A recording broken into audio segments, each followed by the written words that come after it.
Hello, everyone. My name is Steven. Here today we have Henry Jessel, who is a commercial pilot at Purdue University.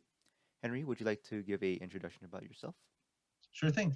Hello, everyone. My name's Henry Jessel. I'm a sophomore in my second year at Purdue University in the Professional Flight Technologies program, training to be an airline transport pilot. Right now, I'm working through my multi-engine training with certificates, with a commercial certificate and instrument rating. Very nice. So today we're gonna ask some question about commercial pilots. Um, what are the goals of a commercial pilot or an airline transport pilot? So essentially, the goal is kind of what the name implies. We work for a certain organization in order to transport items or persons or cargo a certain distance to certain cities for various tasks. We also don't. It isn't only strictly limited to just transporting cargo or persons. We also can do things like inspections of long distance pipelines or power lines. Uh, we can work to ferry aircraft and transport aircraft for companies. Essentially, what we're enabling are essentially what our role is to transport things or perform tasks for hire. Yes, and I know it's a big misconception that people only think airline pilots are commercial pilots and they only carry passengers, but cargo pilots, skydiving pilots, banner towing pilots are also all jobs that people can have. Yep, Um, exactly. so I want to speak about a little about your pilot experience. What drew you to becoming a pilot? So personally, myself, I've always been kind of interested in the complexity of aviation, seeing these big, graceful machines being able to become airborne, and just the intricate process that is involved in it really proved to be really attractive to me because I thought it was just so cool that we can take two people, put them in front of hundreds of thousands of pounds of thrust, and then in about 9 hours, we're 1,500 miles from where we were previously. I thought that was something very unique, and I always looked up to it. Nice. Um, do you have any favorite memories throughout training and flying? Um, well, through training, I think the biggest thing that I always enjoy watching is my progression from just a wide-eyed student pilot to become a fully certificated pilot. Um, just like seeing how bad my landings were when I was starting out and then becoming better and better. It's really impressive to see that how far you've come. You don't think that you'll ever make it there. And then when you do, it's just really satisfying and gratifying to achieve a goal that's been just so long in the making. And that's probably the favorite thing that I've seen throughout training. Of course, flying in itself, while also is supposed to be very professional, we also have a lot of casual times in the cockpit. So it's fun to be able to make friends with memories, or memories with friends, rather. Here at college, it's a lot more fun because we can go. We know there's an airport out here at Purdue. We can go flying with friends for restaurants. We can go to Indianapolis, an hour away, for dinner. So there's a lot of cool things that we get to do in the flying community aside just from training. Great, thank you. What would make a candidate a good fit for flying or to be a pilot? Well, I like to think that anyone can be a pilot. There's just certain things that you want to keep an eye out for.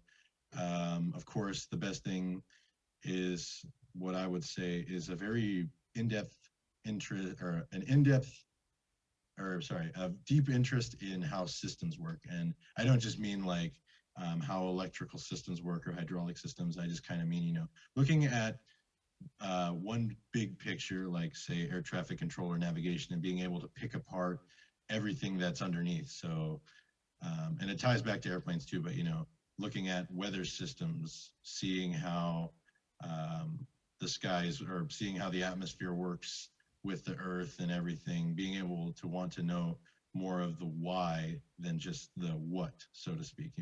Yeah, we know that the airplane can fly by pushing the throttle forward, but how would we know, or why does that happen? Why does, when the throttle go forward, we go forward faster? That sort of thing. So I would say wanting to have an interest in knowing a lot about systems. You also need to have a lot of perseverance. Like I said, when I was a student pilot, you kind of feel that you might not be progressing as much as you want to. Your steep turns have been consistently out of standards, but you got to have that perseverance, and there'll be days where your flying is just absolutely terrible, but I find that the next day it's going to be 10 times better, and the bar gets higher and higher, and your experience grows with it. So in the end, it's a payoff. But definitely that you need to have that perseverance, because there's going to be days where you're weathered out, where your instructor isn't available, and it makes you wonder if it's worth it. But in the end, it definitely 100% is. So I'd say perseverance and just an in-depth, or like a deep interest in how things work. Yeah, never give up.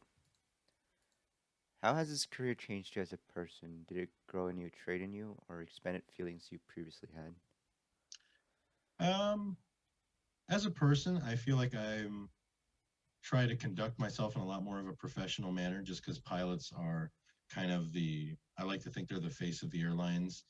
They're the ones that you always kind of see when they're walking through the terminal in their appropriate uniforms, and they always have to talk or they have to work amongst each other in a very professional manner in order to make sure that the job gets done. Everything needs to get done as soon as possible. So I feel like I try to conduct myself in a lot more of a professional manner. As for life itself, I think I've kind of acquired a bit more of a calm demeanor when accomplishing larger workloads, just because, like, I'm little bit more, I'd say I'm a bit more capable of multitasking, just because, and this kind of ties back to our previous question. Pilots, they have to do a lot of multitasking once you start to go into advanced types of training. You have to learn to multitask a lot more, and you have to be aware of a lot more things that are going around on the flight deck. So I'd say I've grown to become a bit better at multitasking, as well as just being a bit more of a responsible person and professional person. Yeah, and just a little expand a little bit about multitasking for those who are watching this video. There's aviate, navigate, communicate, which it's a little steps we use. Aviate to fly the plane first, navigate to make sure that you know where you're going next. Last thing you do is you want to communicate. You don't want to communicate first before you can actually control the plane. And of course, Absolutely. multitasking. Um, I know Henry talked about multitasking a lot. As a pilot, you have to be able to fly the plane, talk on the radio, do checklists, use the GPS, use the onboard systems all at the same time, and you got to figure out what to do first and what's important. So it's like single pilot resource management. That's really important. And airliners kind of have the easy way out where you have two member crews, but you know, early on in training, you have to learn how to do all that. Are there any downsides to this career or regrets this career has caused you? There's definitely downsides. The biggest one, of course, is like going through pursuing a major like mine, professional flight technologies. It mainly only prepares you to be a pilot. There's other skills that you pick up, like learning how aircraft engines work. You learn how the industry works through business classes and things like that. But at the same time, it is pretty hyper specific towards flying. Out of the past 4 semesters, I'd say that about 40 to 50 credit hours was dedicated to solely my flight training alone. So, out of me, I'm not sure how many I've done, but a significant portion of the credit hours that I do per semester does go, in fact, go to flight training. So, when you pursue a career like this, unfortunately, is pretty hyper focused on only that one type of training rather than all types of education. Um, and unfortunately, when it comes to flying, there are certain things where your career can be brought to an end somewhat quickly. And then you're kind of left with only just these flying skills. I mentioned, or we were talking about earlier, how there's like a wide variety of flying jobs. You could have banner towing and ferry pilots and things like that, pipeline inspection. But still, all of those involve flying an airplane. And if you're no longer able to fly an airplane, you're kind of in trouble there. So there's still a few careers that you can go into with this degree, but at the same time, if you're not able to fly anymore, like if you lose your medical, um, that can tend to get pretty rough. There's a lot of things that you can try and do. A lot of folks try to go into education if they end up not being a pilot, so they can teach others, like for ground knowledge and things like that. But at the same time, it can get pretty tough. So that's why a lot of us here try to have a fallback for our careers. Some people are going into unmanned aerial systems. Some people take a master's course in management, so that if they can't fly, at least they'll have all that flying knowledge on top of being able to know how to manage an airline, knowing how an airline works, so they can at least still work among airplanes. So I'd say that's the biggest problem, is just it requires so much training and you spend so much time on it, but you never know what's going to happen in the future. So that element of uncertainty is kind of unnerving. Also, in the beginning, the life of a pilot can get pretty tough. You're working a regional job where you don't have much seniority at the company, so you could you might have to work longer hours into the night. You have to spend a few days away from home at a time, or a lot of time away from home in the beginning, and you're not making a pay that's very substantial. Which kind of leads me into my next point about how cost heavy this career is. There's a lot of scholarships out there that, of course, that can help with flight training, but still, in the end, flying airplanes, unfortunately, wasn't isn't very inexpensive. So, yeah, I'd say that's probably the three downsides, are just how hyper focused it is, or how much training is involved, the toll it takes on your finances, and then just the beginning of life. All of it ties back to that perseverance that you need to have. Yeah, and you touched upon the seniority and promotions within this career. Did you want to expand on that a little, and how do promotions work for this career? And in terms of seniority levels within the workplace, how do these levels affect the work experience? Sure. Well, it kind of depends airline to airline, but my impression is the general structure is, once you join a class, or once you're accepted at an airline, they put you into a class to start training on a certain airplane. And of course, other people also want that airplane. So it's kind of a first come, first serve of sorts. I think, I'm not 100% sure on that one, but you can say, I want to fly this airplane, but you might not be able to get that airplane if someone who has more seniority at the company bids for that spot too. There might not be enough spots for people to get on that airplane. So you have to fly another airplane that or another type of airplane you don't want to fly out of a base, like a certain airport that you need to fly out of regularly. You might not be able to get the base that you want just because you're early on in the airlines. People who have worked there longer and have demonstrated their commitment to working for that company, the airlines do give priority to them on what trips they want to take. If they want to take a 3-day trip, but not the 5-day trip that's needed to be fulfilled, then that might get put onto your shoulders, or you might have to stay on reserve for like 12 hours out of the day, whereas someone with more seniority maybe has 6 hours. So basically, it's kind of like a lot of other jobs where you join on, and as you get more seniority, you can get more priority and a bit more customization in how your job works. You have a lot more input on what you do and what you don't do. Also, as for affecting the work experience, I already kind of brought up how you might have to work longer hours, but each of these aircraft, when you're flying with them, the crews typically consist of the captain, who typically has been or has spent a lot more time at the airline. And then you have the first officer, who maybe just joined on that airplane. By neither regard or any of these two people is one a better aviator than the other. It's just the other has more experience. But the captain is the one who makes all the decisions on how the flight will proceed, because he is the pilot in command, compared to the first officer, who will try and just help the captain along, providing his input and advice. But in the end, it's the captain who makes the decisions. Great. And I know, Henry, you touched upon the bidding for flight blocks. And for those watching this video, there's a great video by Swain Martin about how crew scheduling works. So if you just go ahead on YouTube and search up Swain Martin um, flight blocks, or how a crew scheduling works for an airline, you might be able to find a great video on how he explains how that works. Next question is, how does one get started in this career? Could you talk about like the prerequisites of becoming an airline transport pilot? Sure. So this one's kind of interesting because there's a lot of layers to it. Um, Mainly, the way that you become an airline transport pilot is you work your way up uh, all the way to that certificate. So once you get your airline transport pilot license, then you can go on to fly for the airlines. Of course, though, we can't just shove you right into the left seat of a 737. You're going to kind of have to work your way up for that aeronautical experience. So most people, or all people pretty much, start out with their private pilot certificate, which you can get at a pretty young age 17, and then you work up to get your instrument rating, your commercial certificate, and then your multi-engine, you get your CFI to build your hours. So essentially, you need all of those things in order to start building your aeronautical experience. You also need to have a certain number of flight hours to be an airline transport pilot, certain ground knowledge tests that need to be completed. Um, you also need to make sure that you have a medical certificate.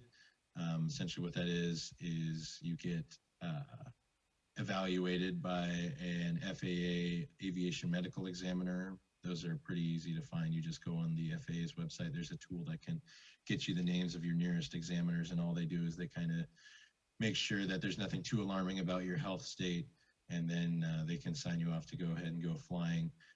So there's that. There's also a few extra steps. If you're not a U.S. citizen, you'd need TSA approval um, for certain certificates, just to make sure that they'll run a bit of a background check on you. It's not too long of a process, but that is something you need to go through if you're not a U.S. citizen. But yeah, other than that, you just need to get your certificates. There's a lot of age requirements that are involved, and there are a lot of various aeronautical experience requirements that are pretty extensive, but you can definitely find those online. So yeah, just certificates, your medical, and then depending on whether or not you're a citizen, that extra little verification step, and then you'd be well on your way. Yeah, and you talked about the medical exam. So earlier in the video, you also discussed about job security and how some people are a pilot but also have a different major, a different degree. Um, for those who are older, if you pass your medical, you get to be a pilot. But for those who do not, unfortunately, do not pass their medical due to some health issues, the FAA will not allow you to fly, or will not allow you to do some tasks in aviation. So it's a little thing to look out for. Yeah. The nice thing, though, at least according to the FAA's website, is that there are a wide range of conditions that some might regard as um, dangerous to fly with, or well, it's not dangerous, but could be initially disqualifying. Like if you need to wear contact lenses, or if you had certain issues earlier on in your life that have now been rectified. They might initially deny you, but I believe the statistic is well over 97% of special cases that are like initial denials do eventually get processed through to become accepted later on. There just might be a few extra steps you have to go through. Unfortunately, the FAA special issuance process can be a little extensive and overwhelming. But the good news is at least that 97% of cases, I think it's 97%, the overwhelming majority are usually able to get their medical certificate and hold on to it. It's just that they can't go and leave the doctor's office right after their first medical exam. They can't leave with that certificate in hand, and then that can be discouraging. But the special issuance process, if you really do want to go through it, which a lot of people do, you can make it. It is a little grueling, but it's all ties back to that perseverance. Keep going through it, you'll get it. Hmm. And for those watching this video, you don't need perfect vision to be a pilot. You just need to be able to correct the vision to be 20/20. So Yep. just like me wearing glasses or contact lens. So those will be, you just don't need perfect vision. And Um, some certificates you actually don't even need a medical too, so that's pretty interesting. As long as you're able to operate a motor vehicle, you're good to go. mhm. How much does it cost to obtain different certificates or licenses? Yeah, that one's that's a bit of a tough one. Of course, it kind of varies region by region and what part of the country you're in, because aviation fuel can cost different in certain areas. I think here it's like 450, but in California and San Jose it's 525. So Yeah. it can get a little expensive in terms of fuel, and then of course aircraft rental involved. They have to include maintenance inspections, how much it is to operate the airplane per hour, which can end up be anywhere from about 110 to here 160. Or it also kind of depends on how advanced of an airplane you fly, from your simple Cessna 172 all the way up to a complex Piper Arrow. Things can get pretty expensive there too. There's a wide variety of price ranges and things like that. Generally, the most expensive one that people go through would be their private pilot training, just because it takes a while. So you're going to have to pay for your instructor a lot. You're going to have to pay a lot for resources, for training resources. You have to pay a lot for your reading materials, the exams you have to take, the check ride itself. airplane rental, which you're going to be flying an airplane for about usually 50 to 60 hours. So that can go for anywhere from 12 to $14,000. And then after that, it kind of depends where you decide to go finish your training at. If you want to go to a Collegiate University, they have a lot more of a formal or like a format as to how they train pilots. So you can have a lot more of an expected price range. I think here, my instrument rating to overall after 2 semesters or after like kind of 3 semesters of working up to it was probably about $12,000 again, but that's just because I had to build time right next to it. Same thing for my commercial was probably also in the range of 6,000 on top of that. So if I had to guess, maybe 18 to get your combined instrument and commercial. Of course, flying multi is going to be a lot, and ATP is going to be a lot. The good news is, though, like we mentioned earlier, there's a lot of different ways people can go flying as a career. One of them is as a certificated or certified flight instructor. A lot of people go to become a flight instructor, and once you get that, you're able to get paid for flying, and you build hours towards an ATP because an ATP airline transport pilot certificate, I think, it takes 1,500 hours to get up to. And there's some special cases where it's less than that, but that's kind of how you build. You don't have to pay for all of your flight training that you get, um, and you can even get paid for training others and just sitting in the right seat telling people how to fly, which is something a lot of people do to kind of ease the cost. There's a lot of scholarships out there that you can work for, and a lot of organizations that can kind of help out with your flight training. But yeah, it's a pretty hefty price here. At Purdue specifically, out of state tuition is usually around 40,000, but with flight fees, it goes up to about 60,000. Yep, and I know you talked about building hours, since the amount of hours is basically the amount of experience you have in aviation.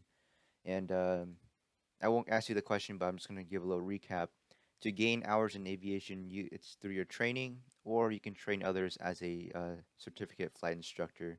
So you can also get hours from that. You can also get hours from banner towing, skydiving pilot, or ferrying aircrafts from one place to the other. So those are ways you can gain hours and build experience in aviation.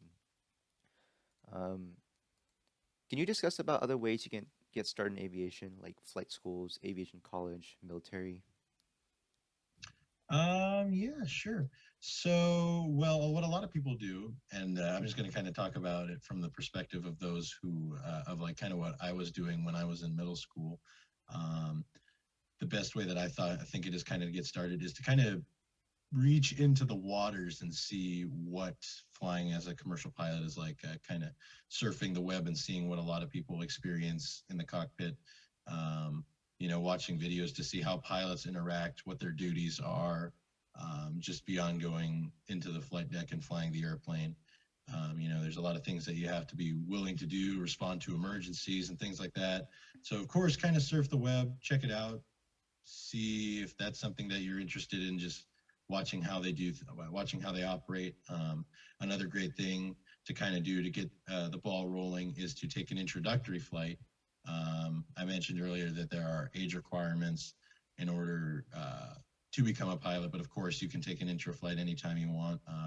A great way to get started is through the Experimental Aircraft Association. They have chapters throughout the country, including some at Reed Hillview, where they have those Young Eagle flights.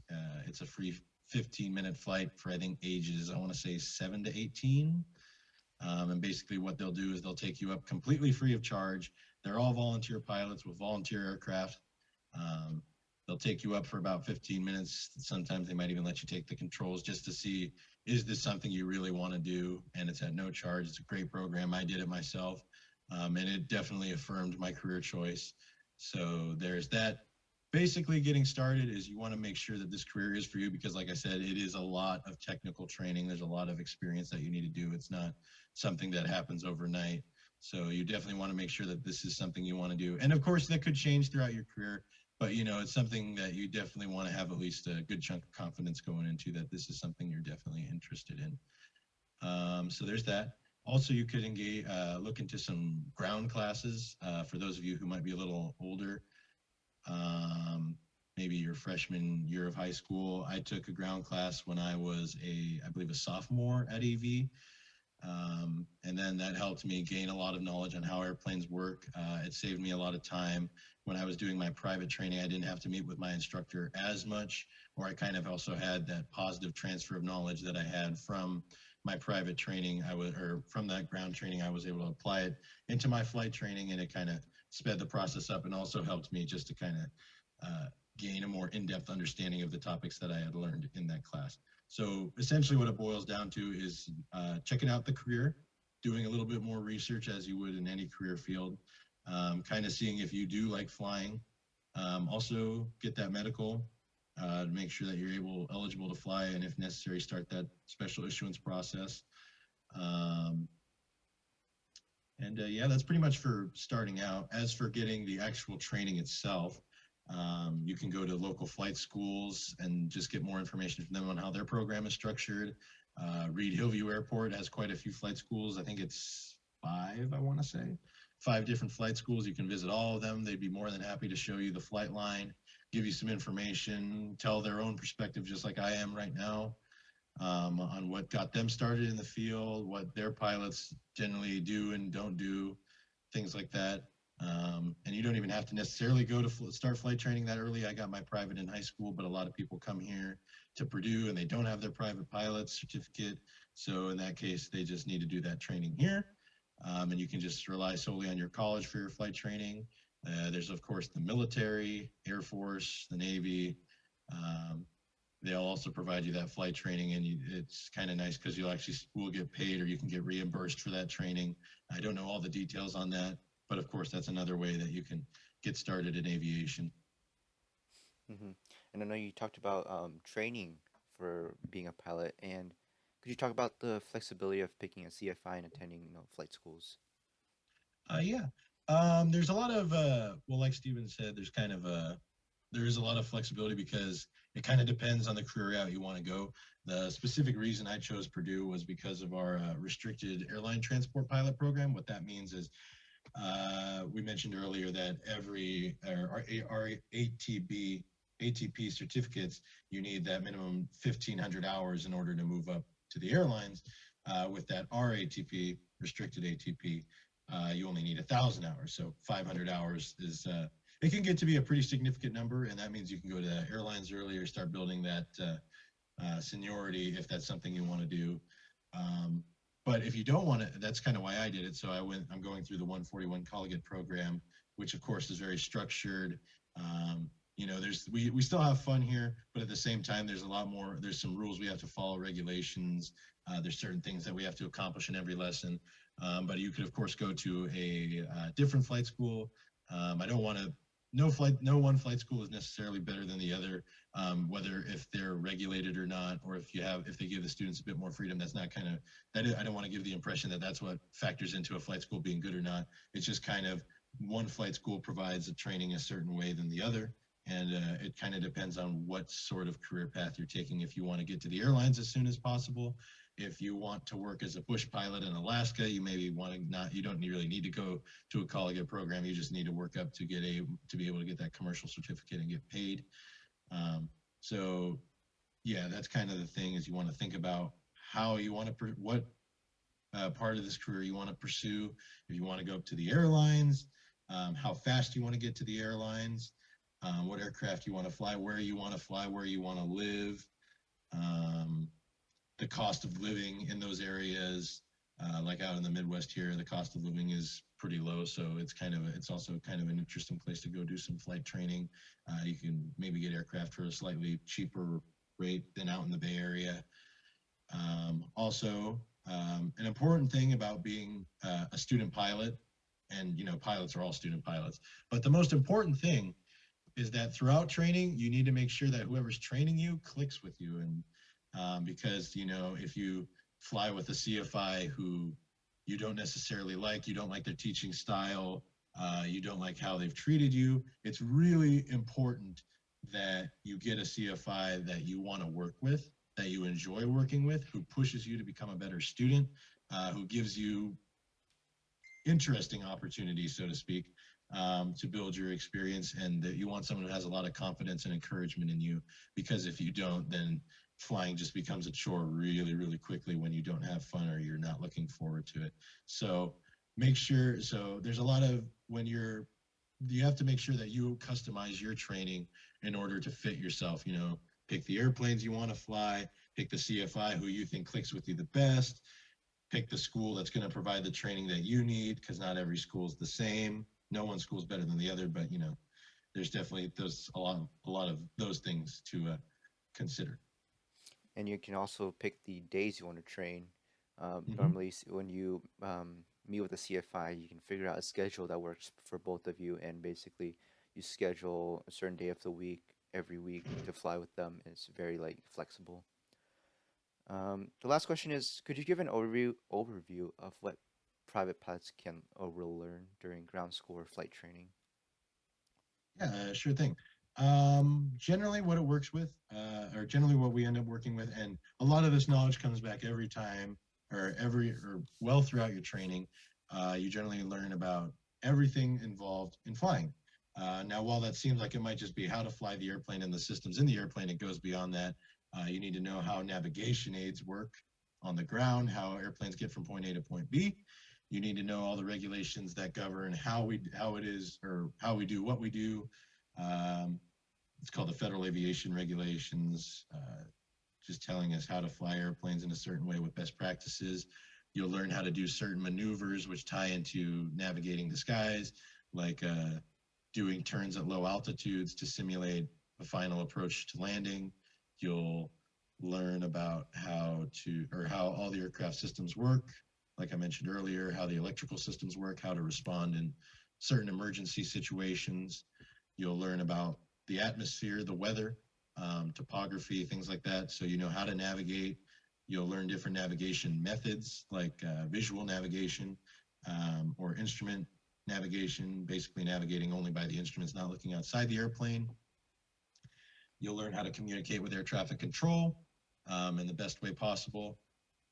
You'll learn a lot of courtesy practices on how to work with your fellow pilots in the skies and how to navigate in close proximity to them.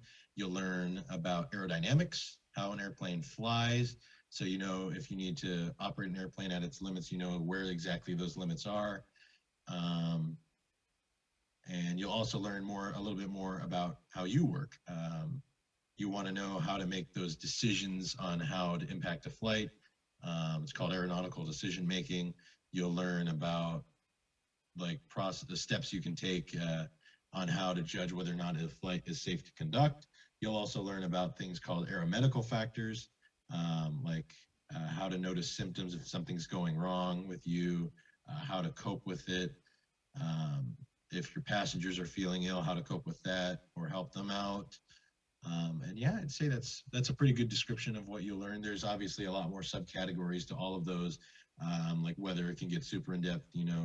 We've already divided. There's so much stuff in how to get weather alone. That's kind of considered a separate thing. Is like Yeah. weather sources and then actual weather theory are two separate things under weather, and then those all have their own hundreds of thousands of pieces of information that go into it. So that'd be just a kind of a topical um, sort of introduction on what you learn. There's a lot to learn. I like to think that pilots, aside from being, sometimes they say we're glorified bus drivers, but we're also people who know how to navigate. We know how to use VORs. We know um, we're aerodynamic specialists, so to speak. Kind of. We're meteorologists. We're communication experts. There's a lot of things. There's a lot of things that go into being a pilot that all come together into flying that airplane safely. So we're not specialists in those areas I mentioned, but we know our way around a good chunk of that knowledge. Yeah, and all of that basically makes you a safe pilot, Mm-hmm. basically. So that's the end of the questions I have to ask. Do you have any closing remarks that you would like to give to the viewers watching our video? I would just say, again, I just want to reiterate again, this career, it's very trying.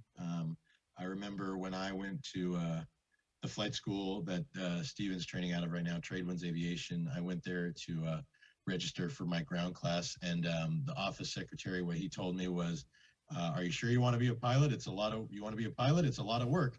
And I was like, "Yeah, I can't be that bad." And very little, or well, I mean, I knew it was going to be a lot of work, but I didn't know it was going to, or I didn't really kind of, I couldn't, didn't really fathom, oh, I probably won't end up reading all those books that they're giving me. And sure enough, a book that I got in 2016, I still read a chapter just about a month ago from it. It was a book I got 5 years ago, and it's still sitting right up there on my bookshelf. So, and there's plenty more books that have joined it over the years. So, it is a lot of work. It's a great reward. There's so many awesome people. Aviation is a really tight knit community. We all support each other.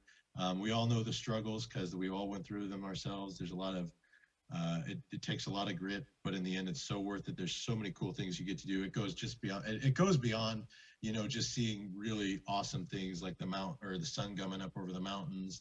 You get to feel the roar of the engines behind you. You get to feel that beautiful landing you did in a 30 knot crosswind. You get to say, I did that. I came from nothing, and now here I am landing an airplane with 30 knots of wind trying to blow me right off the runway. Um, so it's a very, you kind of take a step back and look at where you've come from, and you're just like, wow, I've come this far to do something that what I used to consider almost impossible to understand. And it's a very gratifying feeling. It's a great career. Right now, of course, there's a bit of doubt because of how COVID-19 has impacted the industry. But from what I can hear from most of my professors, it definitely looks like we're on track to come back to where we were before the pandemic. So take a lot of faith in that. It's still a great time to join the industry. There's a lot of new things that are coming out soon. And aviation itself, not even just being a pilot, there's a lot of things coming out there. Unmanned aerial systems, drones, they're colloquially known. That's coming out as a thing. So if you don't necessarily want to be a pilot, you can definitely work with that. You can become an aircraft mechanic, which in itself is also another huge variety of training. That's something else you can work with. It's not a bad career either. It's a great career. And, airlines, they're always going to need people to work on those airplanes. And that's a very big responsibility to have. Another gratifying career, I'm sure.